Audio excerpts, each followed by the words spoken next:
Hey guys, how are you? I hope you guys are doing well. My name is Arjun and welcome back to my YouTube channel. So guys, हम लोग continue कर रहे हैं अपनी series on capsule revisions. Again, I'll give you a quick introduction about myself. Hi guys, I'm Arjun. I'm a qualified chartered accountant. I got an all India rank 1 in my CA Inter exams. I'm also a CFA charter holder. I got 90 plus percentile in level 1 and level 2. After that, I've worked in the Boston Consulting Group as a management consultant. I've also worked with KPMG. And now I'm here for all of you. This channel is dedicated towards CFA. And my only aim from this channel is to make CFA preparations as easy and simple for you as possible. ठीक है sir? So sir, we are continuing with our capsule revision. So capsule revision series क्या है? Sir, we are taking the most testable topics in our level 1 and level 2 curriculum and I'm going to make them very concise for you. ठीक है? इसमें हम सब कुछ बात करेंगे. It's not just going to be कि मैं आपको कुछ रीड करा रहा हूँ. पूरा का पूरा concept from top to bottom इसमें हम लोग डिस्कस करेंगे. सारा कॉन्सेप्ट क्लैरिटी आपको मिल जाएगी.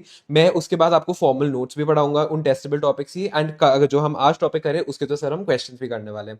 सर हमारा जो सिलेबस है लेवल 1 का वो बहुत ज्यादा बड़ा है. ठीक है, बहुत बड़ा है. वी टॉकिंग अबाउट 10 सब्जेक्ट्स में देयर आर अराउंड 93 चैप्टर्स. ठीक है, बहुत बहुत बड़ा हमारा सिलेबस है. हर चैप्टर में बहुत सारा टेस्टेबल मटेरियल है. बट सर हमारे तो एमसीक्यूज आएंगे और एमसीक्यूज 180 आएंगे. ठीक है, तो we are basically taking those topics जिसपे से बहुत बहुत हाई लाइक्लीहुड है कि एमसीक्यूज आएंगे ही आएंगे. एंड आप इन वीडियोस को अपने एग्जाम से पहले देख सकते हो एंड आपका आराम से पूरा पूरा हो जाएगा.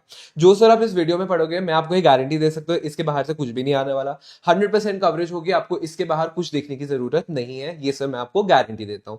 ठीक है जी, आज हम क्या करने वाले हैं तो sir we are going to do a very very very very very important topic on EPS. EPS माने अर्निंग्स पर शेयर टुडे. सो ये जो आपका टॉपिक है this is covered in your financial statement analysis. FSA का जो subject का second chapter है एनालाइजिंग इनकम स्टेटमेंट्स, उसका सबसे सबसे सबसे important topic. And to a very large extent आपके एफएसए का भी सबसे सबसे सबसे इंपॉर्टेंट ये टॉपिक आता है. बिकॉज सर इसमें से आप मिनिमम 2 से 3 एमसीक्यूज तो एक्सपेक्ट कर ही सकते हो एग्जाम में. ठीक है, बहुत बहुत बहुत इंपॉर्टेंट है and very easy to do topic. Because sir ये these are one of those few topics जिसमें मोस्ट लाइकली आपका कैलकुलेशन का क्वेश्चन आएगा. ठीक है, इस पे इंटरप्रिटेशन के आ सकते क्वेश्चन, चांसेस जो है बहुत कम है. सर ईपीएस में आप लोगों ने अगर किया आपको पता होगा ईपीएस 2 टाइप का होता है, basic and diluted EPS. Sir I was thinking कि मैं एक ईपीएस की वीडियो बना दूं बट देन आई रियलाइज अगर मैं ईपीएस के क्वेश्चंस नहीं कराऊंगा तो मजे नहीं आएंगे. That is why I decided कि मैं एक वीडियो में बेसिक ईपीएस आज ले लेता हूं, अगले वीडियो में मैं डाइल्यूटेड ईपीएस ले लूंगा, क्वेश्चंस भी कर लेंगे. अब यहाँ पे सर मैं बहुत सारी चीजें स्क्रिबल करूंगा. ठीक है, मैं बहुत सारी चीजें यहाँ पे समझाऊंगा, उससे आपको कुछ मतलब नहीं है. मतलब आप देखते रहना स्क्रीन पे, आपको नोट डाउन करने की जरूरत नहीं है, बस आराम से सुनते रहना. Once we do all the scribbling मैं आपको पूरा कॉन्सेप्ट समझा दूं उसके बाद सर ये आपके फॉर्मल नोट्स हैं. These are my handwritten notes. This is something which I have created and इसके बाहर से 100% कुछ नहीं आने वाला. I will take you through all the notes. प्यार से आराम आराम से सब कुछ ये करूंगा, मैं भी समझाऊंगा. आप लोग पॉज करके video, once the video is over, pause करके नोट डाउन भी सब कुछ कर लेना जो ये पॉइंट्स है. इसके बाहर से आपको कुछ करने की जरूरत नहीं है.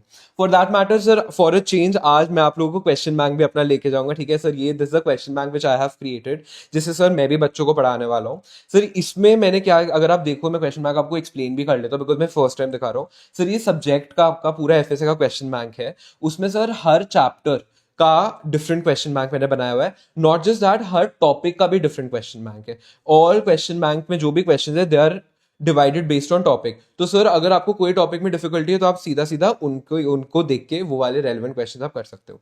सारे क्वेश्चंस को सर मैंने एक लेजेंड में भी डिवाइड किया हुआ है. लेजेंड में डिवाइड किया हुआ है एज इन हर क्वेश्चन के आगे या तो एक व्हाइट मार्क है या फिर एक ब्लैक मार्क है या फिर एक स्टार मार्क है. व्हाइट मतलब इजी है, बहुत सिंपल है, नोट्स को अच्छे से पढ़ लोगे आराम से हो जाएगा. आप इसको फर्स्ट रिविजन के बाद स्किप भी कर सकते हो. जो आपके ब्लू सिंगल ब्लैक वाले मतलब ब्लैक डॉट्स वाले, those are your tricky MCQs. वो थोड़े मीडियम डिफिकल्टी वाले हैं. उसमें एक max two max 2 difficult points होंगे. अगर आप ध्यान से सुनोगे मेरे साथ करते रहोगे तो सर आराम से आप वो कर पाओगे. Star are the important MCQs जिसमें बहुत सारे ट्रिकी पॉइंट्स हैं जिन्हें लोगों को इशू आता है उसमें. ये आपको राइट बिफोर एग्जाम्स रिविजन करने के लिए इंपॉर्टेंट होगा, आपको ये देखने पड़ेंगे. तो ये सर मैंने यहाँ पे बनाए हुए हैं एंड ये सर हम लोग ईपीएस के करेंगे. ठीक है, आज बेसिक ईपीएस के क्वेश्चंस करेंगे, अगली वीडियो में मैं आपको डाइल्यूटेड ईपीएस के क्वेश्चंस करा दूंगा सर. ठीक है, आ जाओ. तो without any further ado let's start with the basically one of the most important topics of your entire curriculum, EPS earnings per share. आ जाओ सर, चलो स्टार्ट करते हैं. हम आज क्या करने वाले सर, हम करने वाले हैं अर्निंग्स पर शेयर. जिसको हम लोग बोलते हैं ईपीएस। सर ये ईपीएस, इसमें ना हमारा जो क्वेश्चन आएंगे न्यूमेरिकली आएंगे, so I am going to keep it very numerical oriented, ठीक है, because we have to concentrate कि मार्क्स सबसे ज्यादा कैसे है। सर ये ईपीएस होता क्या, सर नाम से पता चल रहा है, पर मतलब डिवीजन, क्या पर मतलब डिवीजन। ईपीएस के अगर मैं सिंपली नाम से ही बताऊं, जैसे नाम है मैं उससे लिख लेता हूं, this is nothing but earnings divided by shares. एक कंपनी ने कितना पैसा कमाया है डिवाइडेड बाय उस कंपनी के कितने शेयर्स है, क्या एक कंपनी ने कितने पैसे कमाया है डिवाइडेड बाय उस कंपनी के कितने ज्यादा शेयर्स है। सर ये ईपीएस, ये तो एक रेशियो हुआ, बिल्कुल ईपीएस आपका एक रेशियो होता है।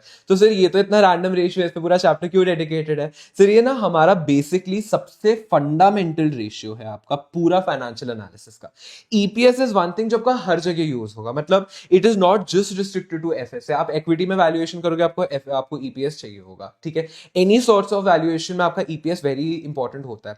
सर ये क्यों इंपॉर्टेंट होता है, सर ये जो है आपका रेशियो, इसमें हम क्या समझ रहे हैं। सर अगर मैं सिंपल बताऊं ना, ये आपका बताता है कि आपने हर शेयर पे कंपनी ने कितना कमाया,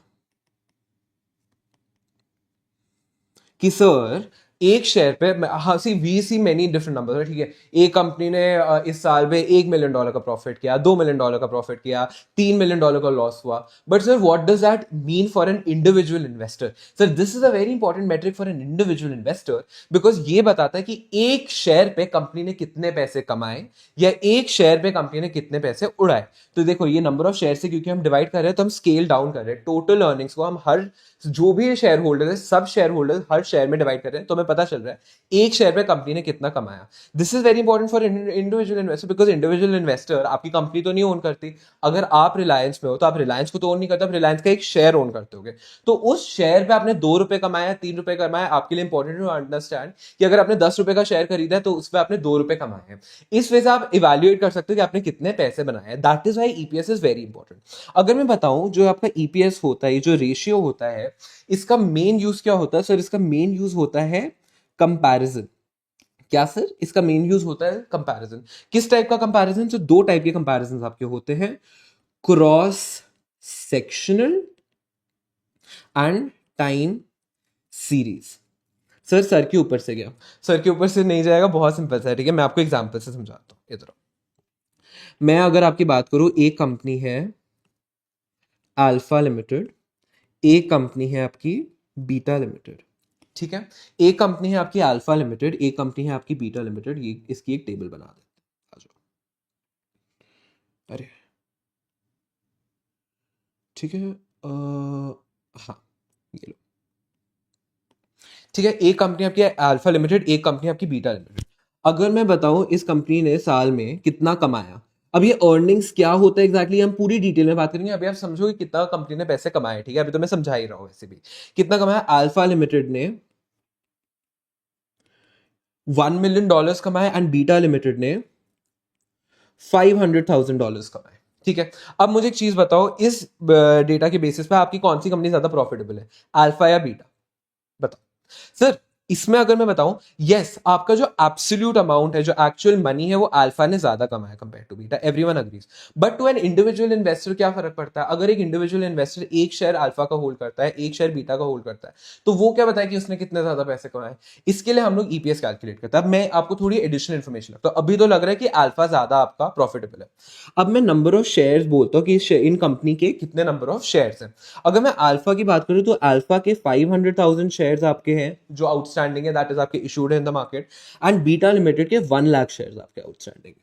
तो सर अगर मैं ईपीएस निकालूं, दैट इज मैं बताऊं कि बॉस एक शेयर पे आपने कितना कमाया, तो अर्निंग्स को शेयर से डिवाइड कर लो। तो सर इसमें हमने $2 पर शेयर कमाया है, एंड यहां पे हमने $5 पर शेयर कमाया। तो सर अब देखो, अगर एक इंडिविजुअल इन्वेस्टर है जो एक शेयर होल्ड करता है अल्फा का वर्सेस दूसरा इंडिविजुअल इन्वेस्टर जो एक शेयर होल्ड करता है बीटा का, तो पर शेयर किसने ज्यादा कमाया, सब पर शेयर बीटा वाले ने ज्यादा कमाया। तो इस केस में आपकी प्रॉफिटेबिलिटी बढ़ जाती है। सर क्या इसका मतलब है कि बीटा 100% ज्यादा प्रॉफिटेबल है अल्फा से, answer is no. Sir to evaluate whether between two companies which one is more profitable, there are many ratios which we have to check, ठीक है। रिटर्न ऑन एसेट्स देखते हैं, रिटर्न ऑन इन्वेस्टमेंट देखते हैं, return on capital employed देखते हैं, there are many metrics which we have to check. But हाँ, based on this limited example, पर शेयर बीटा पे एक शेयर होल्डर जो एक शेयर होल्डर है उसने ज्यादा कमाया। इसको सर हम लोग बोलते हैं, इसको सर हम क्या बोलते हैं? इसको सर हम बोलते हैं क्रॉस सेक्शनल एनालिसिस।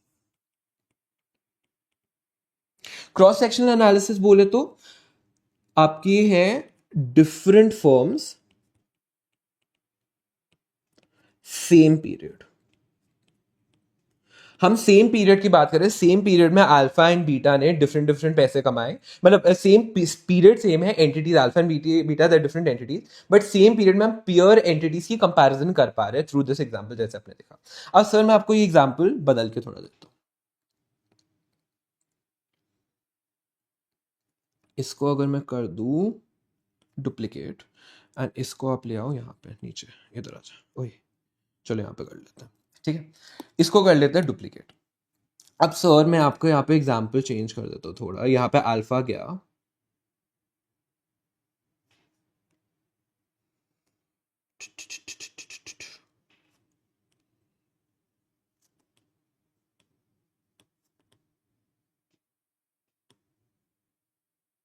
ठीक है।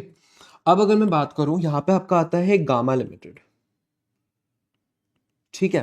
क्या आता है आपका है गामा लिमिटेड। गामा लिमिटेड ने 2024 कैलेंडर ईयर में $1 मिलियन कमाया। फिर ही गामा लिमिटेड ने इन 2025 अगेन $1 मिलियन कमाए, ठीक है। ओके इधर देखो, गामा लिमिटेड जो है, गामा लिमिटेड एक थर्ड कंपनी है। गामा लिमिटेड ने $1 मिलियन 2024 में कमाए, $1 मिलियन 2025 में कमाए। तो सर इस बेसिस पे आपका क्या कंक्लूजन है? इस बेसिस पे सर आपका कंक्लूजन है कि जो कंपनी की प्रॉफिटेबिलिटी है वो कांस्टेंट है, जितना उसने पिछले साल कमाया उतना इसी साल कमाया। Answer is no, we need more information to evaluate this. कैसे करेंगे? अब मैं आपको और थोड़ी इन्फॉर्मेशन देता हूँ। गामा लिमिटेड जो है उसके पास पहले 100,000 शेयर्स आउटस्टैंडिंग थे इन द मार्केट, ठीक है, मार्केट में 100,000 शेयर्स थे।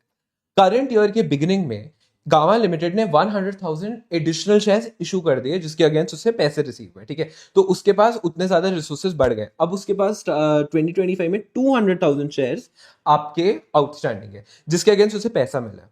हाउएवर आपकी अर्निंग्स कांस्टेंट है। तो अगर आप देखो पर शेयर, पहले आपको कितना मिल रहा था? पर शेयर आपको पहले $10 मिल रहे थे पर शेयर। अब आपको पर डॉलर कितने मिल रहे हैं? $5 पर शेयर मिल रहे हैं। तो अगर आप एक इंडिविजुअल इन्वेस्टर हो गामा के और आप एक शेयर होल्ड करते हो, तो उस केस में आपका तो लॉस हो गया। लॉस एज इन आपका प्रॉफिटेबिलिटी रिड्यूस हो गई। पिछले साल आपने $10 कमाए थे पर शेयर, अब आपने $5 पर शेयर कमाए। सर इसको हम वो लोग बोलते हैं टाइम सीरीज एनालिसिस। क्या बोलते हैं? Time series analysis. That is to say इसमें सर सेम कंपनी होती है, same firm, but different time periods. So across period, how a company is performing, we can evaluate based on its EPS, and how a company's performance versus its peers in the same period we can evaluate using cross sectional analysis. इसमें sir हमारा EPS use होता है, ठीक है। तो sir ये पूरा आपका नेट ब्रेथ हो गया कि आपका EPS होता क्या है, EPS का आपका यूज क्या होता है। सर अब क्या क्वेश्चन में हमारे एग्जाम में ये सब आएगा? हमारे एग्जाम में ये सब नहीं आएगा, मोस्ट लाइकली मतलब एग्जाम में नहीं आएगा। अब एग्जाम में तो कुछ भी आ सकता है, राइट, बट इसलिए मैंने आपको पढ़ाया भी है। बट बात आती सर ये जो EPS है, ईपीएस जो आपका है, अब सर जो ये टेस्टेबल पॉइंट्स है, सर ईपीएस आपका दो टाइप का। तो सबसे पहले तो एक क्वेश्चन आपका आ सकता है एग्जाम में, क्या ईपीएस सर हमें लॉस के केस में भी बनाना पड़ता है? Answer is yes. प्रॉफिट हो या लॉस हो, इंडिविजुअल इन्वेस्टर के पर्सपेक्टिव से हम लोग ईपीएस कंप्यूट करते हैं। इंडिविजुअल इन्वेस्टर को जितना इंपॉर्टेंट है टू नो कि पर शेयर उसको कितना प्रॉफिट हुआ है, उतना ही उसको it is important to know कि उसको पर शेयर कितना लॉस हुआ है। Even in case of loss हमारा ईपीएस कैलकुलेट होगा, ये याद रखना, एग्जाम में क्वेश्चन आ सकता है। चलो, ईपीएस दो टाइप का होता है। एक सर होता है आपका बेसिक ईपीएस एंड एक होता है सर आपका डाइल्यूटेड ईपीएस, ठीक है। तो सर हमारा एग्जाम में क्या आएगा? एग्जाम में सर दोनों आएंगे, मोस्ट लाइकली चांसेस आपके डाइल्यूटेड ईपीएस आने के। बट मैं आपको ये भी बता दूं, basic EPS forms the base of diluted EPS. ये काफी लोग नहीं बताते, which is weird, but it is very important for me to tell you. It is impossible for you to calculate diluted EPS without doing basic EPS. आप basic EPS के बिना diluted EPS कर ही नहीं सकते। मतलब डाइल्यूटेड ईपीएस का formula अगर आप अप्लाई करके आपको लगता है डाइल्यूटेड ईपीएस निकाल दोगे, answer is no. Very simply, अगर आपने डाइल्यूटेड ईपीएस किया हुआ है, आपको पता होता है कि डाइल्यूटेड ईपीएस निकालने के पॉइंट पे हम लोग चेक करते हैं whether the security is dilutive और anti dilutive. That is only done in comparison to basic EPS. अगर आप बेसिक ईपीएस कैलकुलेट नहीं करोगे, आप चेक कैसे कर पाओगे? हेंस बेसिक ईपीएस की computation becomes very very very important. उसके बिना आप डाइल्यूटेड ईपीएस नहीं निकाल सकते। Any which ways diluted EPS जो है हम वो नेक्स्ट वीडियो में करेंगे। आज हम बेसिक ईपीएस की बात करेंगे। तो सर ये बेसिक ईपीएस क्या होता है? देखो, basic EPS is your normal EPS, ठीक है। बेसिक वर्ड को ध्यान मत रखना, basic is only used to differentiate from diluted EPS, but basic EPS आपका वही होता है जो मैंने बोला, अर्निंग्स बाय शेयर्स। अब इसके फॉर्मूला को थोड़ा एक्सपैंड करते हैं, प्रॉपर्ली फॉर्मूला लिखते हैं, ये आपको आपके एग्जाम में आएगा फॉर्मूला, मतलब इससे ही आपके एमसीक्यूज होंगे। So what is basic EPS? It is EAE divided by वेन्स। क्या बोला मैंने?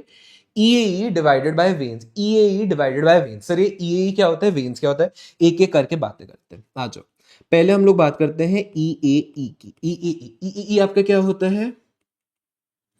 Earnings available for equity share holders.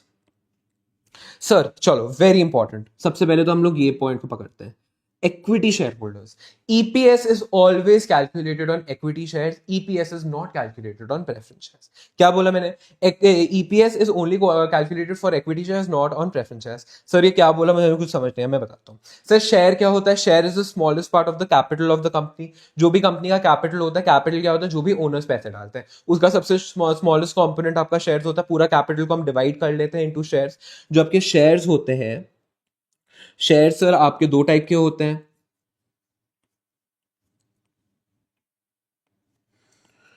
एक होता है आपका इक्विटी शेयर्स, एक होता है आपके preference shares. Sir equity shares को हम common stock and shares are the same. Equity shares को हम कॉमन स्टॉक भी बोलते हैं, हम ऑर्डिनरी स्टॉक भी बोलते हैं, आपके ये सारे फॉरेन टर्म्स एग्जाम में आ सकते हैं। प्रेफरेंस शेयर्स को हम प्रेफर्ड स्टॉक भी बोलते हैं, बात सेम। सर ये क्या होता है, इनका मतलब क्या होता है इक्विटी एंड प्रेफरेंस का? इक्विटी की बात करूं, this is nothing but your residual interest. क्या होता है, मैं 2 मिनट में आता हूं। Preference shares is basically a form of a hybrid security. Sir ये हाइब्रिड सिक्योरिटी मतलब, प्रेफरेंस शेयर सर आपका एक होता शेयर्स ही है, but it falls in the middle of debt and equity. चलो ये भी मैं आपको समझाता हूं। वैसे तो we are going to discuss well in detail the difference between preference shares and equity shares in our lectures, but मैं आपको ब्रीफ में बता देता हूं for the purpose of this revision lectures.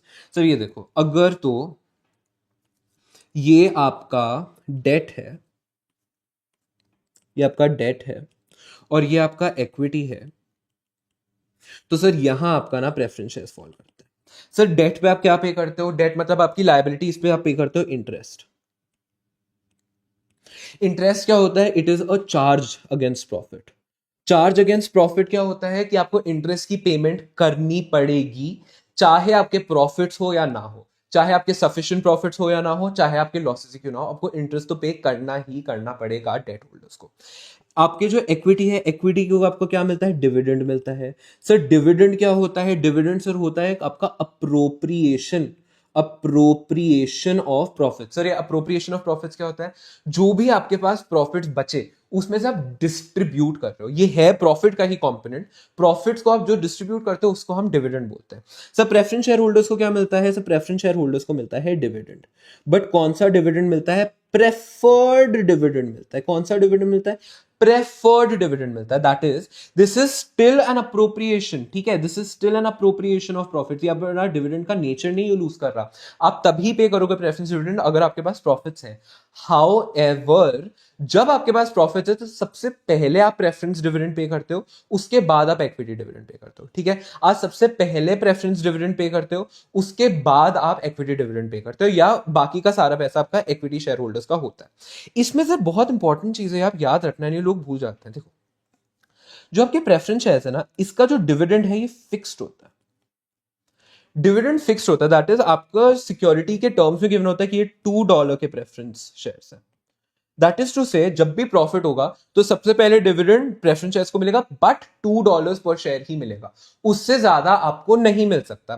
तो मुझे एक चीज बताओ, हमारा पर्पस ऑफ ईपीएस क्या है? हम ईपीएस में क्या निकालते हैं? हम ईपीएस में ये निकालते हैं कि हर व्यक्ति ने हर शेयर पे कितना कमाया, करेक्ट। बट प्रेफरेंस शेयर्स में तो पता ही है ना, प्रेफरेंस शेयर्स में क्या ईपीएस निकाला? प्रेफरेंस शेयर में हर बंदे ने कितना कमाया प्रेफरेंस शेयर पे? जो डिविडेंड का अमाउंट है, बिकॉज डिविडेंड से ज्यादा तो दे नहीं सकते।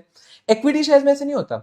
इक्विटी शेयर्स तो बहुत सिंपल है ना, इक्विटी शेयर्स आपका ओनरशिप है, आप सारे एसेट्स को बेच दो, उसके बाद सारा डेट को रीपे कर दो, प्रेफरेंस शेयर कैपिटल को रीपे कर दो, जो भी बाकी कुछ बचा, अगर कुछ बचा या लॉस का हुआ या जो भी कुछ बचा, वो आपका इक्विटी शेयर्स का है। वो आपका ज्यादा भी हो सकता है, कम भी हो सकता है, जैसे आपका धंधा चलता है। तो उस केस में हमें नहीं पता कि हमारा ईपीएस कितना होगा, बट प्रेफरेंस डिविडेंड तो गिवन है, टर्म्स में गिवन है कि $2 का ही डिविडेंड मिलेगा, उससे ज्यादा नहीं मिलेगा।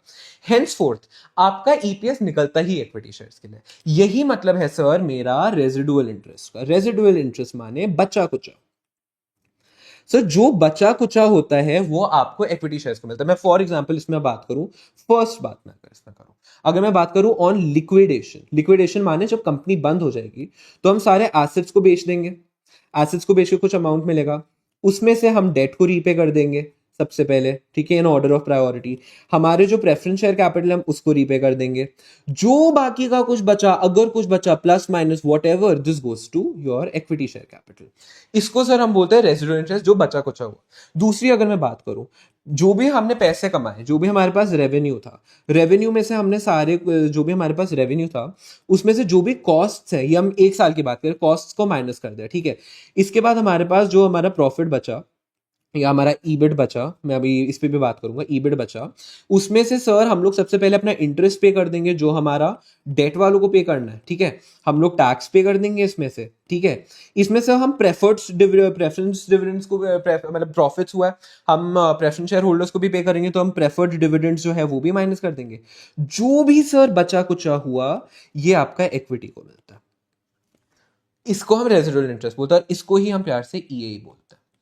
तो सर अब मैं बताता हूँ ईएई निकलता कैसे है। सर ईएई का मैं सिंपली बताऊं, एक फॉर्मूला याद रख लो, एग्जाम में यही आएगा, EAE equals to net income minus preferred dividends. हम देख रहे हैं कि हमारे पास कितना, ये नेट इनकम आपका सिंपली प्रॉफिट लॉस होता है as per income statement, as per income statement जो भी प्रॉफिट लॉस होता है वो नेट इनकम होता है। उसमें से क्योंकि वो आपका प्रॉफिट है, उससे हम लोग जो भी शेयर कैपिटल प्रोवाइडर्स है उनको पेमेंट करते हैं। पहले हम प्रेफरेंस शेयर होल्डर्स को पे करते हैं, उनको हमने पे कर दिया, बाकी का आपका इक्विटी के लिए बच गया। तो सर ये आपका ईएई हो गया। थोड़ा सा इसमें मैं 2 मिनट लगा के और डिटेल में बात कर लेता हूँ। ये लो सर, आपका अगर मैं एक इनकम स्टेटमेंट बनाऊं तो इनकम स्टेटमेंट कैसे दिखेगा।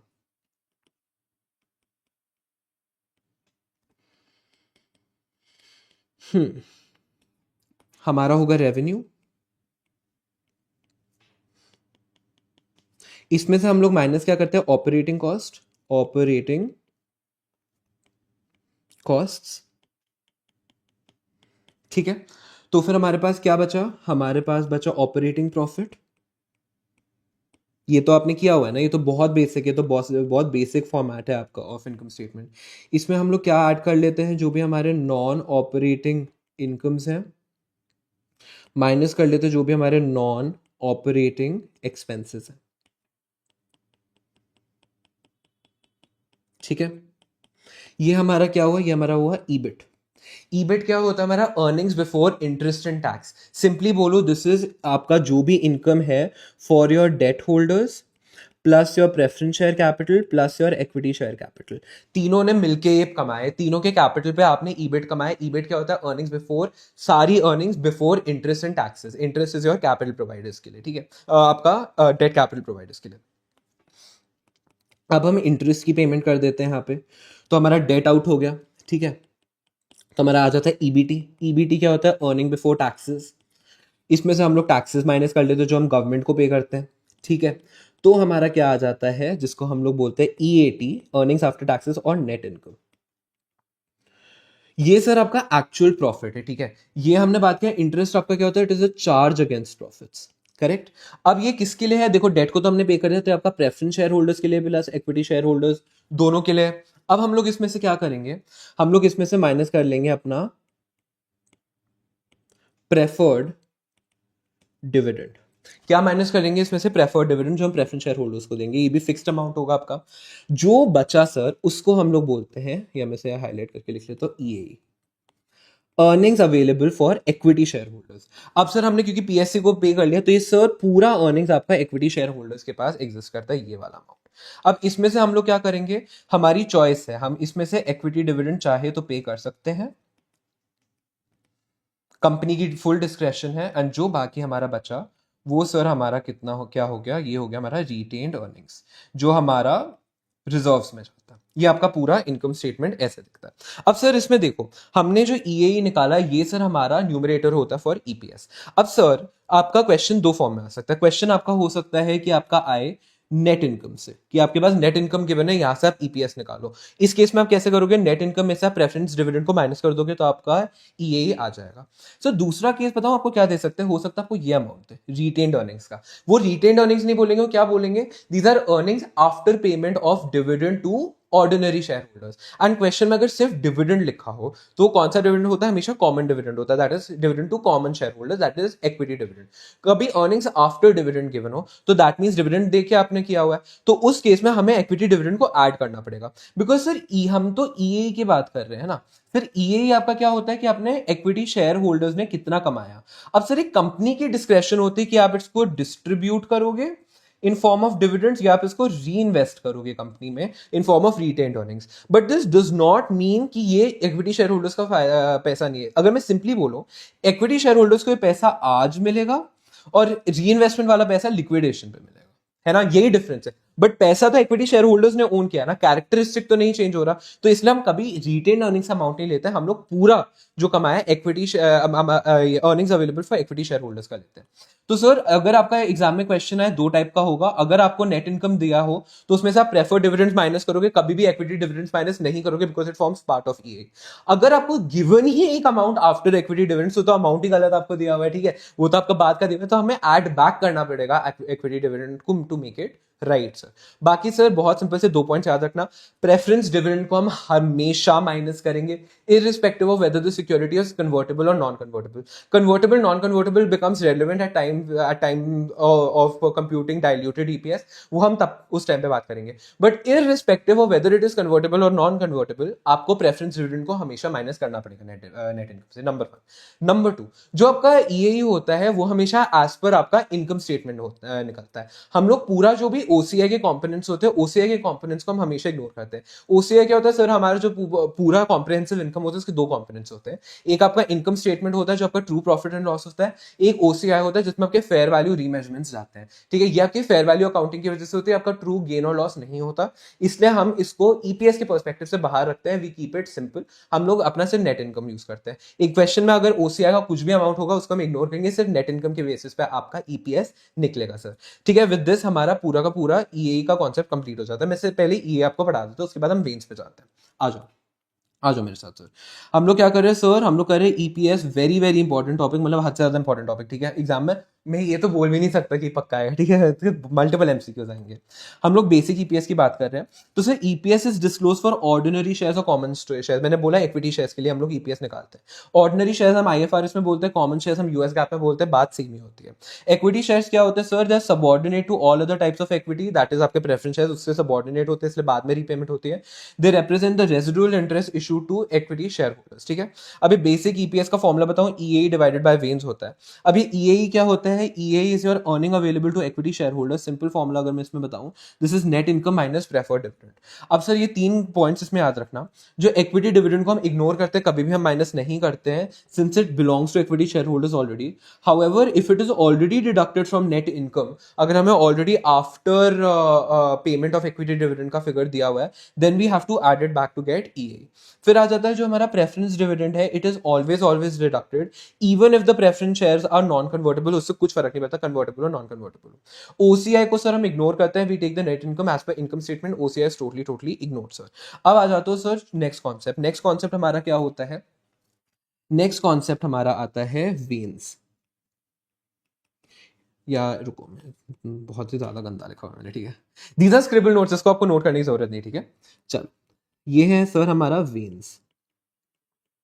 वेन्स क्या होता है सर, हमारा weighted average number of equity shares. Sir ये तो समझ आ गया कि हम नंबर ऑफ इक्विटी शेयर्स ले रहे हैं डिनोमिनेटर पे, ऑब्वियसली हमारा मतलब ही ईपीएस का वो बनता है। सर ये वेटेड एवरेज का क्या मतलब है, किसका वेट ले रहे हैं और क्यों ले रहे हैं। तो सबसे पहले तो बता दो किसका वेट ले रहे हैं, हम लोग टाइम का वेट ले रहे हैं। हम लोग टाइम वेटेड कर रहे हैं इक्विटी शेयर्स को, और हम क्यों ले रहे हैं मैं आपको एक्सप्लेन करता हूँ। चलो मैं आपको एक एग्जाम्पल लेता हूँ अल्फा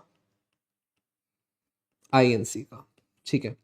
अगर मैं बात करूं इसके नंबर ऑफ शेयर्स स्टार्टिंग में, क्या मैं बताऊं, अगर इसका 2024 की बात करें नेट इनकम, या 2025 करंट ईयर ले लेते हैं, 2025 में इसका नेट इनकम कितना है आपका, $1 मिलियन है, ठीक है। फेस वैल्यू ऑफ शेयर्स आपका $10 है। Sir face value of shares क्या होता है? सर आपका जो भी टोटल कैपिटल है, share is the smallest unit of an entity, से फॉर इंस्टेंस आपका जो टोटल कैपिटल है 10 मिलियन है और आपको उसको 1 मिलियन शेयर्स इशू करने हैं उसके रिस्पेक्ट में, ठीक है। ये दोनों वेरिएबल फैक्टर्स होते हैं जो एंटिटी सिलेक्ट करती है।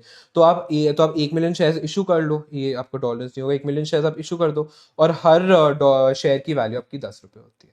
ये आपका फेस वैल्यू होता है, नॉमिनल वैल्यू होती है, आपकी ट्रू मार्केट वैल्यू नहीं होती, सिर्फ फेस वैल्यू होती है जिसके बेसिस पे आपने पैसे कलेक्ट किए, ठीक है। ऑब्वियसली आई एम अज्यूमिंग कि आपको फेस वैल्यू पता होगा। अब मैं अगर बात करूं सर, ये देखो टाइमलाइन देखो,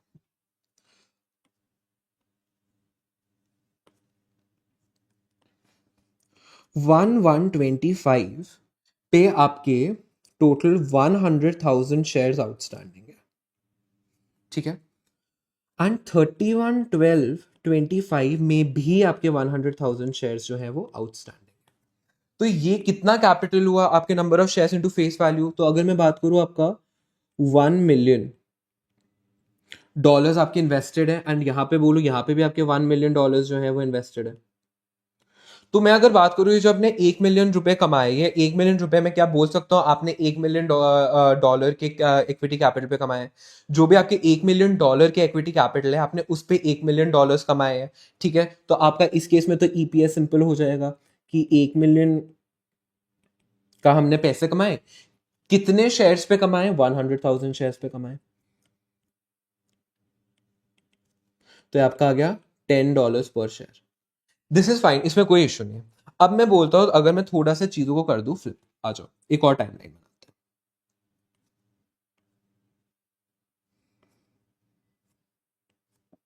सर हम लोग स्टार्ट वहीं पे करते हैं 1125 में, ठीक है। अगेन 100,000 शेयर्स है हमारे, ठीक है, कोई इशू नहीं है, एग्जैक्टली सेम है। दैट इज पैसे कितने इन्वेस्ट किए हुए हैं, $1 मिलियन। अब मैं क्या कह रहा हूं, 30 जून को आ जाओ, 30 जून 25, आधे साल बाद हमने क्या किया, हमने 50,000 शेयर्स एडिशनली इशू किए। दैट इज टू से $500,000 का हमारा क्या हुआ है, इनफ्लो हुआ है।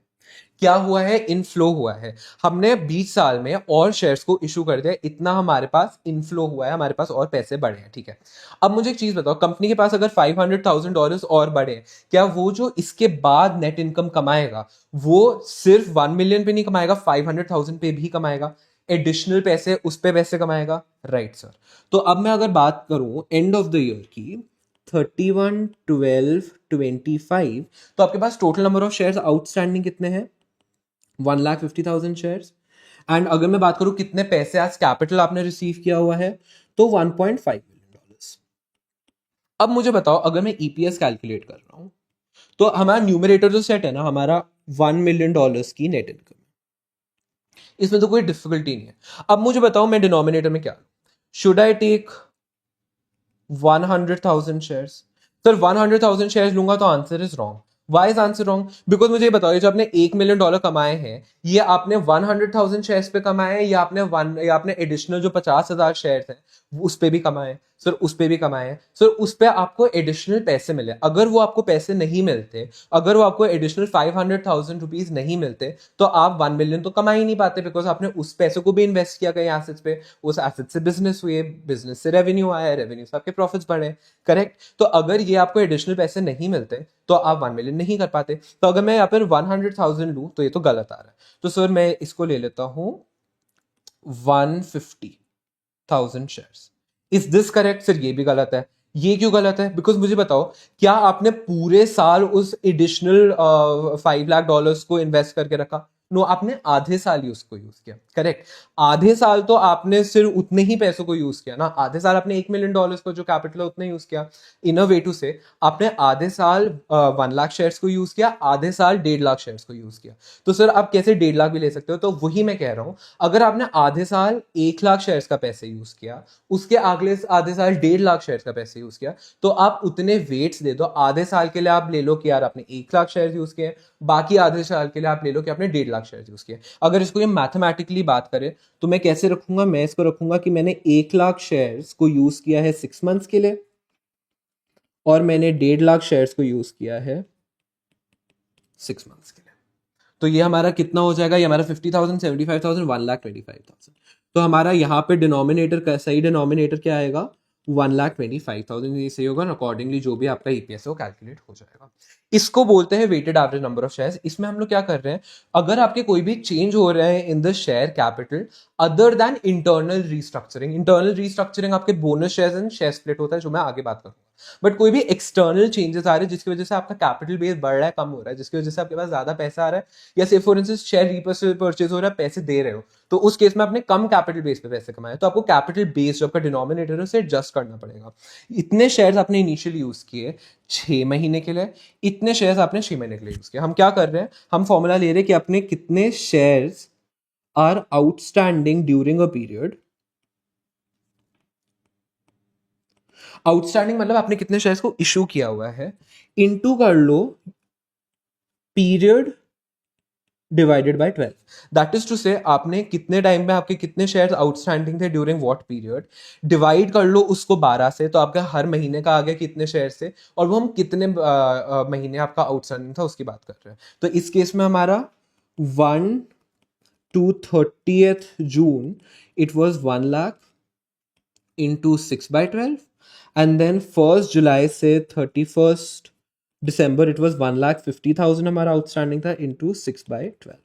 तो सर ये हमारा हो जाएगा 50,000, ये हमारा हो जाएगा 75,000, तो हमारा 1,25,500 शेयर्स हो गए। ये हमारा weighted average number of shares जिसको हम वेन्स बोलते हैं। ठीक है सर, ये देख लो, ऐसे पढ़ लो। वेन्स हमारा क्या होता है? weighted average number of shares. This is simply shares outstanding into the period for which it was outstanding during the year, जिसको हम प्यार से टाइम फैक्टर भी बोलते हैं। ये हमारा क्या हुआ? ये सिंपली हमारा पीरियड डिवाइडेड बाय 12 हो गया। ठीक है, समझे सर? तो सर इससे आपका पूरा पूरा कॉन्सेप्ट बेसिक ईपीएस का कंप्लीट होता है। एक छोटू सा हमारा कॉन्सेप्ट है जो बचा है, special cases of basic EPS. इसको सर हम 5 मिनट बात करेंगे, पहले हम थोड़े क्वेश्चंस देख लेते हैं। आ जाओ सर। तो सर ये क्वेश्चन बैंक है, इसमें हम लोग जाएंगे ईपीएस ईपीएस ईपीएस। आ जाओ जाओ जाओ, नॉन रेकरिंग आइटम्स के बाद ये लीजिए सर, आइए ईपीएस करते हैं। आ जाओ सर, आप सबसे पहले आ जाओ इस क्वेश्चन नंबर 5 पे। ठीक है, आप आ जाओ क्वेश्चन नंबर 5 पे, ध्यान से पढ़ेंगे। और इसके सबसे पहले तो याद रखना, जब भी हम क्वेश्चन सॉल्व करते हैं हमेशा सिर्फ फॉर्मूला लिखना, कभी भी फॉर्मूले के बिना क्वेश्चन सॉल्व करना। हम रफ करेंगे, ऑब्वियसली हमारा एमसीक्यू एग्जाम है, बट क्वेश्चन लिखना बहुत इंपॉर्टेंट है, फॉर्मूला लिखना आई एम सॉरी बहुत इंपॉर्टेंट है। तो सर यहाँ पे क्या है, for the year ended 31st December 2022, मतलब आपका accounting period is your calendar year, Technonova reported a net income of 3,600,000, 3.6 million. The company had 2 million common shares outstanding throughout the year. Throughout the year मतलब आपका यही veins हो जाएगा। ठीक है, it has no preferred stock, preferred stock नहीं है तो प्रेफर्ड डिविडेंड 0 होगा, तो इस केस में आपका नेट इनकम ही आपका ईए हो जाएगा। और convertible instrument, what is the basic EPS? Very simple, इसमें तो कुछ करना नहीं है, दोनों फिगर्स गिवन है। आपका बेसिक ईपीएस की बात करूं तो this is your EA over veins. हमने बात किया 3.6 million माइनस 0, बिकॉज कोई प्रेफर्ड डिविडेंड तो है नहीं, एंड आपका स्टॉक वेन्स भी सीधा सीधा है, तो ये आपका $1.8 हो जाएगा सीधा। देखो $1.8 है, यस सर। तो ये आपका आंसर हो जाएगा। देखो कितना सिंपल है, इसमें तो कुछ करना भी नहीं था, इसलिए मैंने इसे वाइट मार्क किया हुआ है। ठीक है, चलो अब आ जाओ क्वेश्चन नंबर 6 पे। For the fiscal ended 31st March, तो आपका fiscal year is your accounting year. ठीक है, Chroma textile reported a net loss of 15 million। अब मुझे बताओ, उनके नेट लॉस में भी हम ईपीएस रिपोर्ट करते हैं, हमेशा करते हैं। The company had 10 million common shares outstanding throughout the year, तो ये आपका वेन्स हो गया. No potential dilutive securities. Potential dilutive securities तब करते हैं जब हम लोग डाइल्यूटेड ईपीएस निकालते हैं. ठीक है, what is the basic EPS. देखो डाइल्यूटेड ईपीएस का पॉइंट दिया, बट क्वेश्चन में बेसिक ईपीएस मान रहा है. हमेशा देखना क्वेश्चन मांग क्या रहा है. सर इसमें तो सिंपल है आपका, यही जो है आपका, क्योंकि इसमें कोई प्रेफरेंस शेयर्स की भी इन्फॉर्मेशन नहीं गिवन, तो ये सर आपका ई हो जाएगा. तो 15/10 आपका 1.5 नेगेटिव हो जाएगा, याद रखना. ठीक है, ये नेगेटिव हमने लिया हुआ बिकॉज लॉस की बात हो रही है. ठीक है, वेरी सिंपल, इसमें भी कुछ नहीं था, बहुत सिंपल है. अब आ जाओ सर, तो ये क्वेश्चन 6 की अगर मैं बेसिक ईपीएस की बात करूं, again we are talking about EA over वेन्स. ये है सर हमारा 15 था ना, 15 मिलियन एंड 10 मिलियन. तो हम लोग बात कर रहे हैं 15 मिलियन का लॉस, ब्रैकेट्स मतलब लॉस होता है, divided by 10 million minus 0, and ये आपका हो जाएगा -1.5. ठीक है, आ जाओ. अब आ जाते हैं नेक्स्ट पे. Sir zenith Motors reported a net income of $4 million and declared 300,000 in preferred dividends. ठीक है, इससे ईए आ जाएगा. The share activity during the year, share activity मतलब कुछ तो चेंजेस हुए शेयर कैपिटल में. स्टार्टिंग शेयर्स ये गिवन है, इशूड ये है, फिर रीपर्चेज भी हमने किया है. अब क्वेश्चन ध्यान से पढ़ने से पहले तुम बेसिक ईपीएस निकालने लगो. What is the weighted average number of common shares outstanding. हमें सिर्फ वेन्स बोला कैलकुलेट करने के लिए, हम सिर्फ वेन्स कैलकुलेट करेंगे. आ जाओ. क्वेश्चन 7 की अगर मैं बात करूं, तो हमें वेन्स कैलकुलेट करना है, राइट. तो इसके लिए सर ये वाली इंफॉर्मेशन ये सब हमारे लिए रेलेवेंट नहीं है, हमारे लिए सिर्फ ये वाला पोर्शन जो है, सिर्फ ये वाला पोर्शन रेलेवेंट है. तो देखो स्टार्टिंग में शेयर्स आपके 1 जनवरी को कितने हैं, 1.5 मिलियन. एंड फर्स्ट चेंज कब होता है आपका, 1 मई को. तो आपका 30 अप्रैल तक सेम है. तो 1 जन टू 30 अप्रैल अगर मैं बात करूं, तो आपके पास 1.5 मिलियन शेयर्स थे. कितने महीने के लिए, 4 महीने के लिए, 4/12, ये आपका एक हो गया. उसके बाद हम लोग बात करेंगे 1 मई से आपके चेंजेस हुए. नेक्स्ट चेंज आपका कब हो रहा है, उसके बाद आपका हो रहा है 1 अक्टूबर. तो 30 सितंबर तक आपका सेम रहा. हमने क्या किया, हमने इसमें कितने शेयर्स इशू किए, हमने 300,000 शेयर्स को इशू किया. ठीक है, तो आपका number of issued shares outstanding कितने हो जाएगा, 1.8 मिलियन इंटू मई जून जुलाई अगस्त सितंबर, 5 महीने, इंटू 5/12. ओके, फिर हमारा आ जाता है 1 अक्टूबर टू 31 दिसंबर. इसमें हमने क्या किया, हमने रीपर्चेज मतलब शेयर्स को हमने बाय बैक कर लिया, शेयर्स कम हो गए हमारे. तो कितने हो गए हमारे, 1.6 मिलियन शेयर्स इंटू अक्टूबर नवंबर दिसंबर, 3 मंथ्स, 3/12. ये एक बार हमेशा ये इसको काउंट कर लेना कि इसका सम 12 होना चाहिए. 4 + 5 9 + 3 12. ठीक है, अब इसे कैलकुलेट कर लो, हो जाएगा आंसर सॉल्व. और मैं क्या ही बोलूँ, बहुत सिंपल से है. 1.5 मिलियन इंटू 4 डिवाइडेड बाई 12, ये हो गया आपका 500,000. 1.8 million into 5 divided by 12, 750 million. Sorry, 750,000. And 1.6 million into 3 divided by 12, 400,000. आइए, तो इसका सम बता दो कितना होगा. इसका आपका होगा 1650. ठीक है, क्या 1650 है आपका, ये रहा सर. तो ये आपका बी इसका आंसर हो गया. तो ये आपका 7th क्वेश्चन कंप्लीट हो गया. 8th क्वेश्चन क्या, based on the above what is the basic EPS. अब बेसिक ईपीएस हमें सेम इन्फॉर्मेशन के बेसिस पे निकालना है. आ जाओ. बेसिक ईपीएस आपका क्या होता है, ईए ओवर वेन्स. ईए आपका क्या होता है, net income minus preferred dividends. Net income आपका क्या है, 4 million. 4 million minus preferred dividends 300,000 divided by 1,650,000. कर लो कैलकुलेट.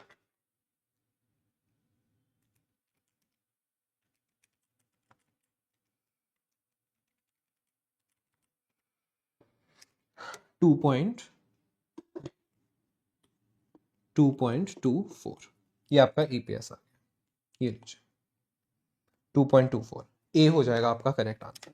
ठीक है सर, आइए, दिस इज फाइन नाउ. चलो let's move on to the next topic. तो सर इससे आपका पूरा मैंने बेसिक ईपीएस कवर कर लिया. इससे अलावा कुछ नहीं आएगा, बहुत सिंपल है. अभी हम सर 2 क्वेश्चंस और करेंगे, 2-3 क्वेश्चंस और करेंगे. सर हम कुछ स्पेशल केसेस की बात करते हैं.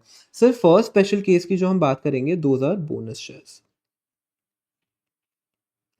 अब सर मुझे बस 15 मिनट का और टाइम दे दो, मैं आपको बोनस शेयर्स एक्सप्लेन करूंगा, उसके बाद मैं stock split stock consolidation explain करूंगा, हमारा पूरा का पूरा बेसिक ईपीएस का टॉपिक क्लोज हो जाएगा। क्या सर एग्जाम में आता है? यही एग्जाम में आता है, ये इतना सिंपल सा तो नहीं आने वाला, ठीक है। अगर आपको बेसिक ईपीएस का क्वेश्चन आएगा तो that will come with bonus and stocks और स्प्लिट, तो प्लीज इसको ध्यान से करना, आपका पूरा टॉपिक क्लोज हो जाएगा। आ जाओ। बोनस शेयर्स क्या होते हैं सर? आपके फ्री शेयर्स। क्या होते हैं आपके? Free shares. बोनस शेयर्स को ही हम प्यार से क्या बोलते हैं? Stock dividend. एग्जाम में स्टॉक डिविडेंड वर्ड यूज होगा, याद रखना। Stock dividend is not the same as equity dividend. Equity dividend कुछ और होता है, इक्विटी डिविडेंड तो आप पैसे दे रहे हो, ठीक है। इसमें हम क्या दे रहे हो? आप स्टॉक का डिविडेंड दे रहे हो, दैट इज आप फ्री शेयर्स इशू कर रहे हो। सर ये फ्री शेयर्स, इसको हम कैसे इशू करते हैं? सर इसको हम इशू करते हैं, these are issued from reserves.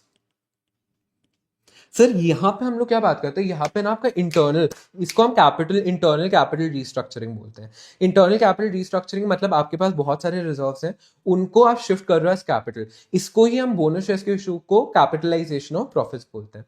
Sir हमें कुछ समझ नहीं आया, मैं आपको बहुत प्यार से समझाऊंगा, इसके लिए मुझे आपको एग्जाम्पल देना पड़ेगा। आ जाओ, मैं आपको एक बैलेंस शीट बना के देता हूँ अल्फा लिमिटेड की, ठीक है। आ जाओ। अब बस शांति से ना यहाँ पे देखते रहो मैं क्या कर रहा हूँ।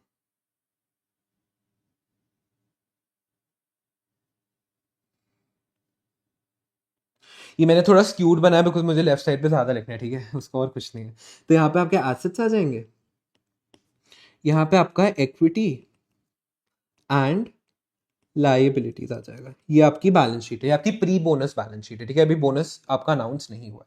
मैं यहाँ पे बोलता हूँ, यहाँ पे आपका क्या आता है? यहाँ पे आपका इक्विटी शेयर कैपिटल आएगा, ठीक है। इक्विटी शेयर कैपिटल आपका आएगा। शेयर कैपिटल में आपका क्या इन्फॉर्मेशन है कि सर आपके 1 मिलियन शेयर्स हैं ऑफ $10 ईच। क्या है? 1 मिलियन, आपका 1 मिलियन शेयर ऑफ $10 ईच, तो इतना आपका क्या 10 मिलियन आ गया। 10 मिलियन का आपका शेयर कैपिटल है। एंड मैंने बोला इसके साथ आपके रिजर्व्स, ये रिजर्व्स आपके क्या है? Retained earnings. रिटेन्ड अर्निंग्स मतलब जो आपने हर साल में प्रॉफिट्स को अक्यूमुलेट किया हुआ है, रिटेन्ड अर्निंग्स है। कितना मैं बोलूँ? 60 मिलियन, ठीक है। तो ये आपका 70 मिलियन की बैलेंस शीट हो गई, और यहाँ पे बोल दो सारे एसेट्स आपके जो भी सारे फिक्स्ड हो गया, करंट, नॉन करंट, कैश, रिसीव्स, everything, whatever fixed assets that you have, those are 70 मिलियन। तो आपकी बैलेंस शीट जो है वो मैच कर गई सर। ये सपोज मैं आपको बता दूं आपकी बैलेंस शीट है, दिस इज प्री बोनस। अब सर ये फर्म क्या करती है? ये फर्म बोलती है कि बॉस मुझे बोनस शेयर इशू करना है। हम लोग क्या करेंगे? हम लोग करेंगे issue bonus at the rate of 2:1। Sir ये 2:1 हम बोनस करेंगे। सर इसका मतलब क्या हुआ? इसका मतलब हुआ हर एक शेयर पे हम 2 शेयर्स फ्री में इशू करेंगे। That is to say, for every 1 share held, the company is going to give 2 more shares for free. This is what 2:1 means. This means कि आपके कितने इनिशियल शेयर्स हैं एंड उसके against आपको कितने free shares मिल रहे हैं। दैट इज, अगर मैं बात करूं हमारे इनिशियल शेयर्स अभी 1 मिलियन है, तो मैं फ्री शेयर्स इशू कर रहा हूं to the same shareholders. कितना? 1 मिलियन। मैं 2 शेयर्स इशू कर रहा हूं हर एक शेयर हेल्ड के लिए, तो मैं 2 मिलियन शेयर्स फ्री इशू कर रहा हूं। फ्री मतलब इसके अगेंस्ट कोई इकोनॉमिक रिसोर्सेज में नहीं ले रहा हूं, कोई कैश वगैरह कुछ नहीं मिल रहा है। तो मेरे टोटल शेयर्स अब कितने हो गए? 3 मिलियन। तो सर आज जो बैलेंस शीट देखते हैं इसकी कैसे दिखेगी, और ये सर इसका इंटरप्रिटेशन क्या है, इसका मतलब क्या?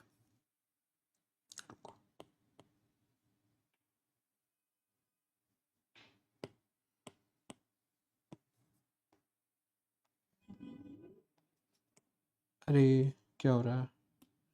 वापस बना दूं क्या? रुको एक को लास्ट ट्राई देते हैं इसको।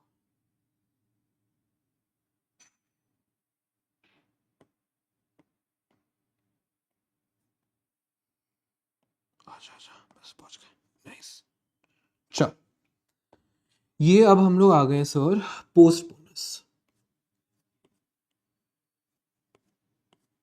We are talking about post bonus. अब बोनस शेयर इशू हो गए, तो सर बोनस शेयर्स अगर हमारे इशू हैं तो हमारे क्या चेंजेस होंगे? सर अब हमारे 1 मिलियन शेयर्स तो नहीं होंगे, अब हमारे पास कितने होंगे? 3 मिलियन शेयर्स होंगे, बिकॉज हमने बाकी 2 मिलियन तो फ्री शेयर्स इशू कर दिए। तो सर हमारा ये कितना हो गया? अगर मैं कैपिटल का अमाउंट बताऊं तो कैपिटल का अमाउंट हमारा हो गया 30 मिलियन।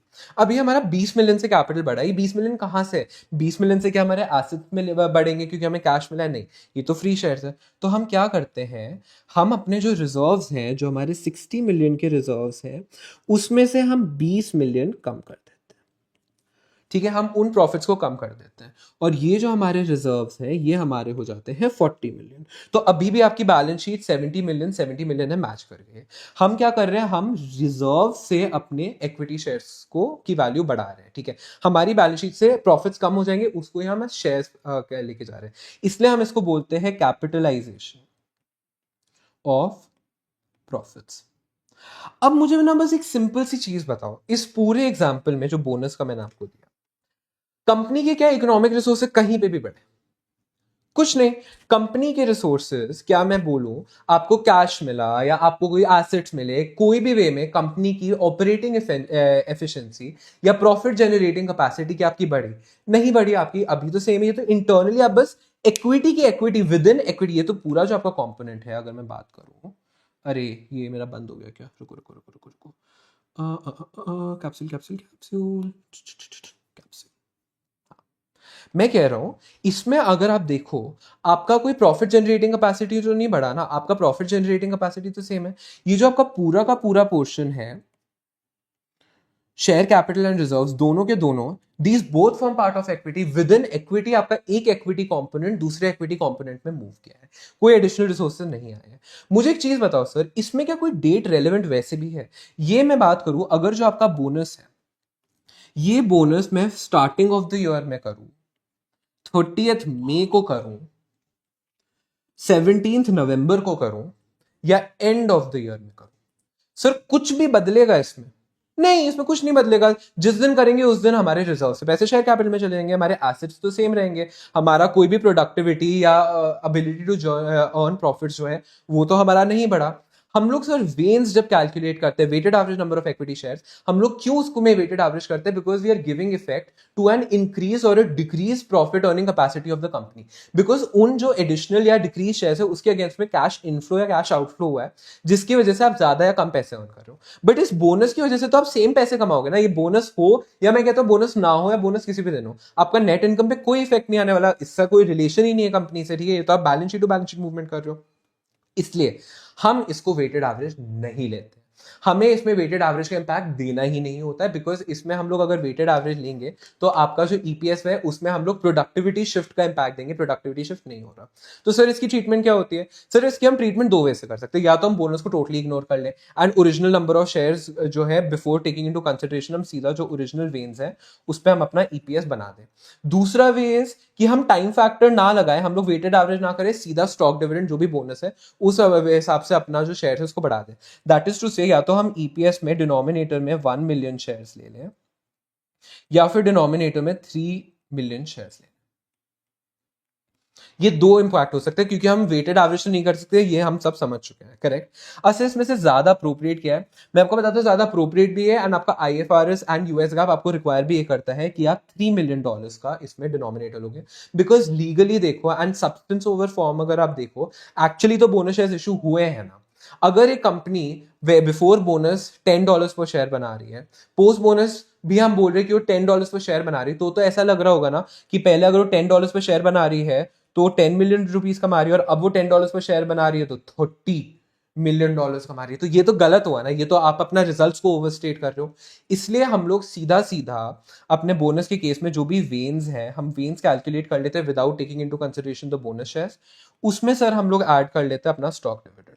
जितने भी नंबर ऑफ फ्री शेयर्स हैं वो हम लोग अपने ऐड कर लेते हैं और अपना ईपीएस निकाल लेते हैं। अब सर ये जो सारी मैंने कथा आपको समझाई, आपको क्या याद रखना, आपको कुछ नहीं याद रखना, दो स्टेप्स याद रखने हैं सर। क्या? फर्स्ट हम लोग अपना वेन्स कैलकुलेट करेंगे without taking into consideration bonus. Bonus का पॉइंट क्वेश्चन में गिवन है, उसे इग्नोर कर दो, अपना नॉर्मल वेन्स कैलकुलेट कर लो।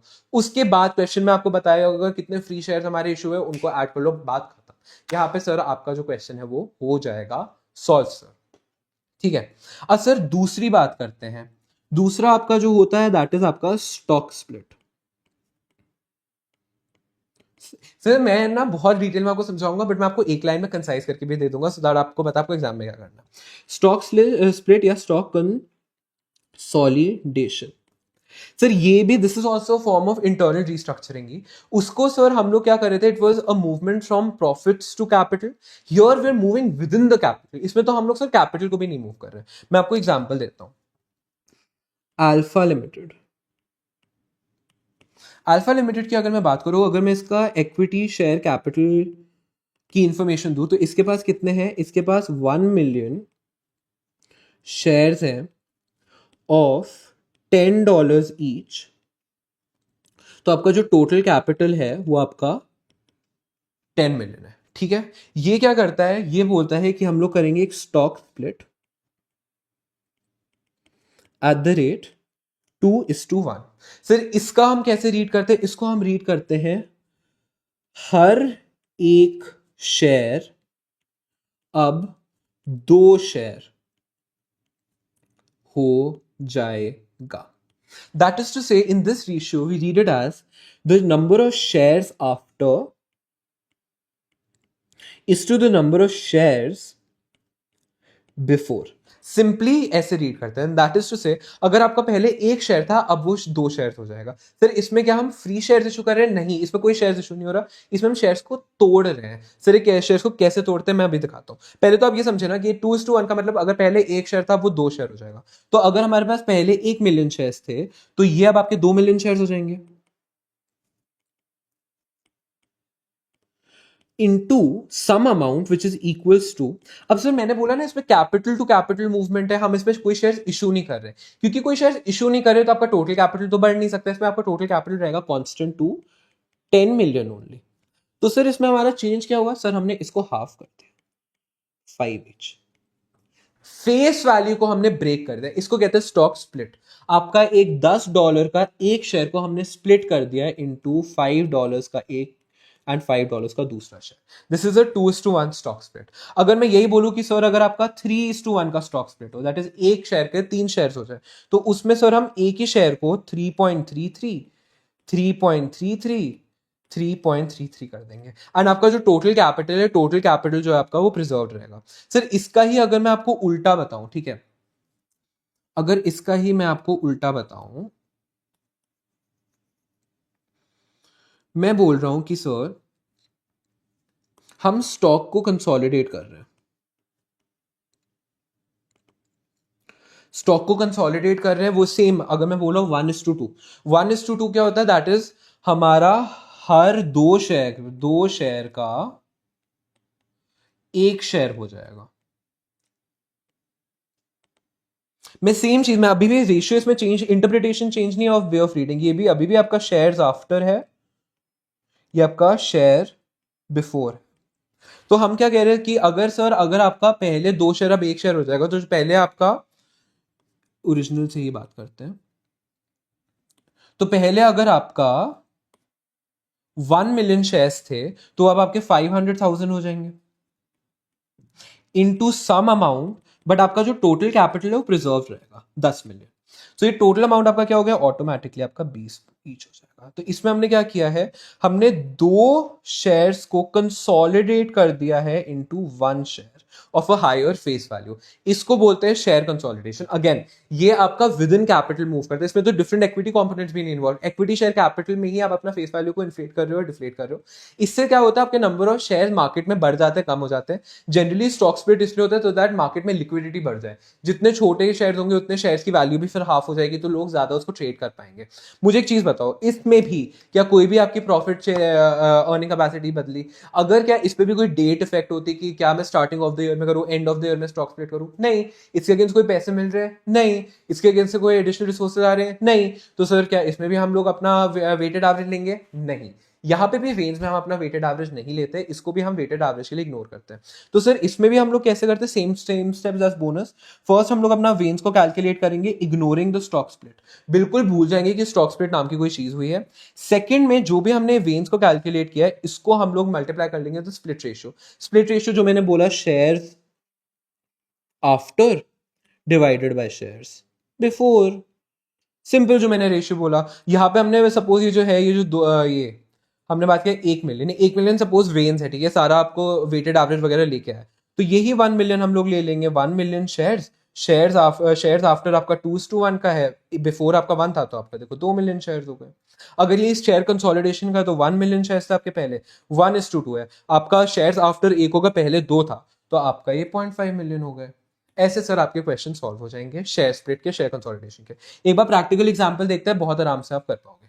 पहले नोट्स पढ़ लेते हैं। अच्छा, special cases for basic EPS में जो फर्स्ट हमारा केस आता है which we have to look at, bonus share, जिसको हम स्टॉक डिविडेंड कहता है। इंपॉर्टेंट है, please don't think stock dividend is equity dividend.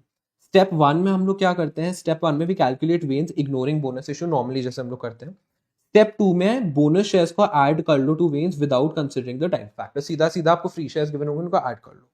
Share split, share consolidation की अगर मैं बात करूं, तो सिंपली हम लोग अपना वेन्स कैलकुलेट यहाँ पे कर लेते हैं, किधर है हाइलाइटर, हाँ, वे कैलकुलेट वेन्स ignoring the split consolidation, and उसके बाद स्टेप 2 में हम लोग अपना वेन्स बिफोर द स्प्लिट कंसोलिडेशन जो स्टेप 1 पे हमारा निकला, into the shares after divided by shares before without taking into consideration the time factor, हमारा प्यार से आराम से क्लोज हो जाएगा। आ जाओ सर, कुछ क्वेश्चंस देखते हैं। हम लोग आएंगे अभी क्वेश्चन नंबर 10 पे। आ जाओ, हमारा 8 हो गया था, आ जाओ 10 पे आते हैं। Alpha Limited had 1 million shares outstanding on 1st April. It issued 300,000 shares as stock dividend on 30th June 2024. सबसे पहले तो सर स्टॉक डिविडेंड की डेट हमारे लिए रेलिवेंट होती नहीं होती, इसको हमेशा, इसको तो भूल ही जाओ कि ये यहाँ पे एग्जिस्ट भी करती है। Earnings after distributing a dividend of 200,000, sir ये dividend where it is not given कि कौन सा डिविडेंड होता है, we always take it as equity dividend, ठीक है।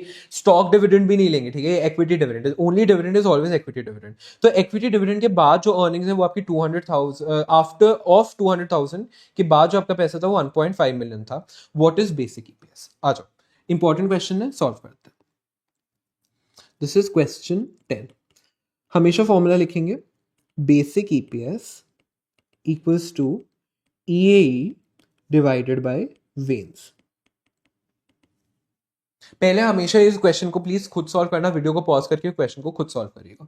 हम लोग पहले कैलकुलेट करेंगे इसमें EA, earnings earnings available for equity share holders. We know जब हम अर्निंग्स करते हैं, अगर हमारा आफ्टर डिस्ट्रीब्यूशन है तो उसमें हम अपना इक्विटी डिविडेंड को ऐड कर लेते हैं। तो हमारे पास आफ्टर डिस्ट्रीब्यूशन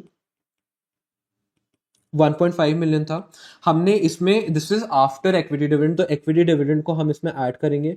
ये हमारा है इक्विटी डिविडेंड ऑलरेडी डिडक्टेड, तो हम इसे ऐड बैक करेंगे, ठीक है। तो हमारा कितना आ गया, 1.7 मिलियन डॉलर्स। तो ये तो सर हमारा न्यूमरेटर रेडी हो गया, ठीक है। अब हम बात करेंगे अपनी वेन्स की। वेन्स में यहाँ पे क्योंकि आपका स्टॉक डिविडेंड है तो 2 स्टेप्स को फॉलो करेंगे। फर्स्ट हम लोग लेंगे अपने weighted average number of shares as they were already existing without taking into consideration stock dividend. तो सर उसके अलावा तो कोई चेंजेस नहीं गिवन है, सिर्फ हमने बोला 1 मिलियन शेयर्स, तो ये हमारा simple first step 1 million shares हो जाएगा। इसके अलावा में कोई इन्फॉर्मेशन गिवन भी नहीं है। इसमें सीधा सीधा without taking into consideration the time factor, आपने जो 300,000 फ्री शेयर्स है स्टॉक डिविडेंड उसका ऐड कर लो। सर इस पे टाइम फैक्टर क्या, इसको हम इंटू 6/12 करेंगे? Answer is absolutely no sir, बिल्कुल नहीं करना, ये एक ऑप्शन दिया जाएगा, आप गलत कर लोगे, प्लीज डिस्ट्रैक्टर है, मैं बार बार बोल रहा हूं। सीधा आप इसको ऐड करोगे तो आपका क्या आ जाएगा, 1300, 1.3 मिलियन शेयर्स। तो ये इसको डिवाइड कर लो इससे, तो आपका आंसर आ जाएगा 17/13, 1.31। तो सर ये आपका बेसिक ईपीएस इस क्वेश्चन का आ गया 1.31, सी होगा इसका आंसर। बी केयरफुल, ओके, मैं वापस बोल रहा हूँ, प्लीज इस पे टाइम फैक्टर मत निकालना, आराम से आपका हो जाएगा। आ जाओ क्वेश्चन 11 करते हैं। Brightpath Inc. Reported a net income of $2.1 million. Very good, net income given है. Declared 150,000 in 150,000 in preference dividends and इतना in equity dividends for the year. ठीक है, तो हम EA से कैलकुलेट कर लेंगे. It had the following share structure as well. तो इतना आपका इनिशियल शेयर्स थे, फिर आपने इशू किए 1 जुलाई को, उसके बाद स्टॉक स्प्लिट भी हुआ है।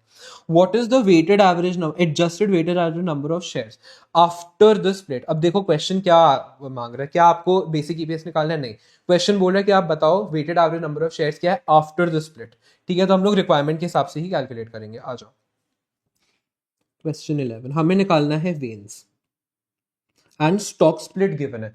तो स्टेप 1 हम लोग करेंगे कैलकुलेट वेन्स इग्नोरिंग द स्प्लिट। आ जाओ देखो, इसमें अब ये वाला जो सारा पोर्शन है, इस पोर्शन को भूल जाओ, हम लोग सिर्फ इस पोर्शन पे कॉन्सेंट्रेट करेंगे, बिकॉज बाकी आपका ई के पॉइंट्स है। मैंने बहुत गंदे से बनाया बक्सा, सॉरी। ठीक है, हम सिर्फ इस पे कॉन्सेंट्रेट करेंगे। ठीक है, अब मुझे इसमें भी बताओ, ये जो स्टॉक स्प्लिट वाला है ये हम इग्नोर करेंगे, इस पॉइंट को भी भूल जाओ। हमारे पास सिर्फ ये 2 पॉइंट्स है, इसके बेसिस पे वेन्स निकालते हैं। तो इनिशियल हमारे कितना फर्स्ट जान को था 1.2 मिलियन। तो अगर मैं बात करूं फर्स्ट जैन टू 30th जून, सी हम लोग कैलेंडर ईयर यहाँ पे फॉलो कर रहे हैं, तो आपका 1.2 मिलियन इंटू 6/12 एंड बाकी आपका क्या है, आपका 300,000 शेयर हमने इशू किया 1 जुलाई को। तो 1 जुलाई टू 31 दिसंबर आपका 1.5 मिलियन शेयर्स थे। ठीक है, इंटू ले लो 6/12, तो आपका कितना हुआ, ये आपका 600,000 हो गया, ये आपका 750 हो गया, तो आपका टोटल कितना हो गया 1350, 1,350,000 शेयर्स हो गए। अब हम स्टेप 2 में क्या करेंगे, स्टेप 2 में हम लोग करेंगे अपना step 1 into shares after divided by shares before. तो स्टेप 1 में हमारा कितना आया है, इतना, इंटू, अब देखो, अब इसको मैं अगर हटाऊं, हमने क्या बोला, हमने बोला है ऑन 1 दिसंबर, पहले तो डेट इज इररेलेवेंट, तो डेट को हटा दो। There is a 2 for 1 stock split, मतलब आपका डबल हो गया, 2 for 1 स्टॉक स्प्लिट। तो हमारा शेयर्स आफ्टर 2 होगा, पहले 1 था, तो ये हमारा 2.7 मिलियन शेयर्स आपका हो गया। ये सर आपका आंसर होगा, देखो सही है सर। तो ये सर आपका सी हो गया। ठीक है, सी में आपका ये आंसर होगा। अब हम 12th करते हैं, what is the basic EPS for bright path after considering 2 for 1 stock split. ठीक है, नेक्स्ट क्वेश्चन इससे ही है, इससे ही अटैच्ड है, किधर है मेरा कैप्सूल। ठीक है, ये था सर आपका क्वेश्चन 11। आ जाओ क्वेश्चन 12 पे। क्वेश्चन 12 पे हमें क्या निकालना है, बेसिक ईपीएस। बेसिक ईपीएस आपका क्या होता है, ई डिवाइडेड बाय वेन्स। ई सर आपका क्या है, ई अगर मैं बात करूं, हाँ ये देखो ना, आपका नेट इनकम है 2.1 मिलियन। ठीक है, इसमें से हम लोग क्या करेंगे, प्रेफरेंस डिविडेंड को माइनस करेंगे, correct.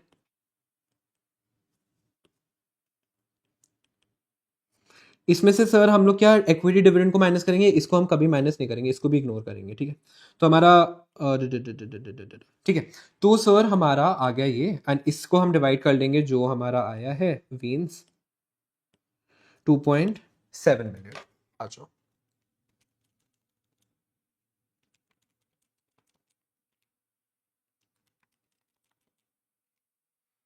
Zero point seven to 0.72, हाँ हाँ हाँ हाँ हाँ 12A।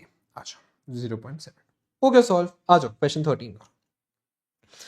Question 13, what will be the weighted average number of shares. देखो, हम अभी भी weighted average number of shares की बात करें, use to calculate the basic EPS in case of Bright Path, same question, if it consolidated 2 shares into 1 instead of the share split. तो sir उसमें हमारा रेशियो उल्टा हो जाएगा, कुछ नहीं, अगर हमें उस केस में निकालना है तो हमारा वेन्स क्या होगा, जो हमारा हमने कैलकुलेट किया, इसमें हम लोग कंसोलिडेट कर रहे हैं। ठीक है, तो हमारा शेयर्स आफ्टर 1 होगा, पहले हमारा 2 था, ये हमारा लॉजिक था ना, तो हमारा ऐसे हो जाएगा। तो ये आपका क्या हो जाएगा, वैसे सिंपल है but still just be sure, 675, 675। इसके अगेंस्ट बेसिक ईपीएस कैलकुलेट करने की जरूरत नहीं है, क्योंकि क्वेश्चन में आया नहीं। अगर आता भी तो बेसिक ईपीएस अगर हमें कैलकुलेट करना होता तो आप ऐसे कैलकुलेट कर, मांगा नहीं है बट मैं आपको वैसे बता रहा हूँ एक्स्ट्रा इन्फॉर्मेशन के, इनकेस क्वेश्चन बोलता है तो आपका ऐसे बेसिक ईपीएस कैलकुलेट हो जाता है। ठीक है sir, with this we have पूरा पूरा इन ऑल इट्स इंटायरिटी पूरा बेसिक ईपीएस का कॉन्सेप्ट क्लोज कर लिया। इसके बाहर से क्वेश्चन नहीं आएगा, आप आराम से कर लोगे। ये कॉन्सेप्ट याद रखना, कंसेप्चुअली भी very clear, without conceptual clarity आप इसको ब्रेक नहीं कर पाओगे।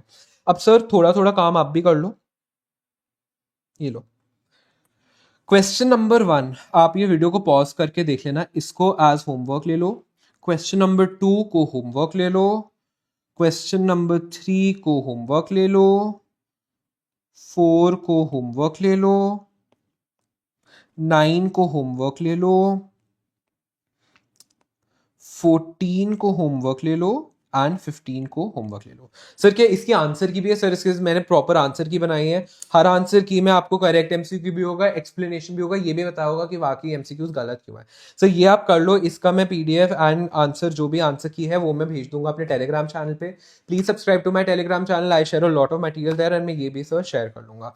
बाकी sir we are going to do diluted EPS in the next video, which is very important question आएगा, डाइल्यूटेड ईपीएस का ही आएगा। और again I am saying basic EPS अगर आपको नहीं आता तो आप डाइल्यूटेड ईपीएस कर भी नहीं पाओगे, and on a good day basic EPS का भी क्वेश्चन आ सकता है सर। ठीक है, so please like this video in case you found this to be helpful. Do turn on post notifications on if you haven't subscribed. क्या कर रहे हो sir? Please try to subscribe the channel. Do share this video if you felt that this was helpful, and please stay tuned for the diluted video पे भी, diluted EPS पे भी जो हमारी वीडियो है। diluted video क्या होता है अर्जुन? क्या बोलता हूँ कई बारी, but diluted EPS पे जो वीडियो आएगी उस पे भी please stay tuned. I am planning to release that video in about 3-4 days so that आप लोगों को टाइम भी मिले अच्छे से, आप तब तक बेसिक ईपीएस भी देख लो सर। ठीक है, please share this video and do like the video in case you like it. If there's any specific topic or if you have any more doubts, please put it in the comments. I would love to cover it. ठीक है sir, thank you so much. Have a great day and all the very best. Take care. All the love.